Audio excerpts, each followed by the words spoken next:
एक लड़के को फोटो निकालने की बहुत आदत थी. जब भी वो फोटो निकालता, वैसी की वैसी फोटो आती थी. एक दिवस तो जुन्या फोटोंचा अल्बम पाहत बसला होता. त्याच्या मनात विचार आला, हे जे फोटो आहेत जुने, ते जसेच्या तसे आहेत. पण माझी जी स्वप्न होती, ती का बदलली?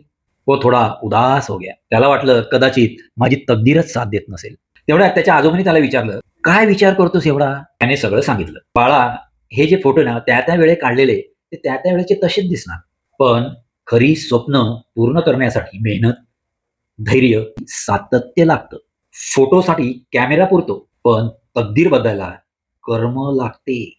ते ऐकून त्या मुलाच्या डोळ्यात चमक आली. त्याला कळलं, चूक ना तस्वीरची होती, ना त्या तकदीरची. तो मध्ये कुठेतरी थांबला होता. त्याने पुन्हा स्वप्नांवर काम करायला सुरुवात केली. मोहिमेंटचा संदेश: तस्वीर नेहमी खरी असते, कारण ती क्षण टिपते. पण तकदीर खरी बनवायची असेल, तर स्वप्नांवर रोज काम करावं लागतं. सपने देखो जरूर, लेकिन उन्हें सच करने के लिए कदम भी उठाओ. मी सुरेश. असेच माझे व्हिडिओ लाईक करा, शेअर करा आणि सबस्क्राईब करायला अजिबात विसरू नका.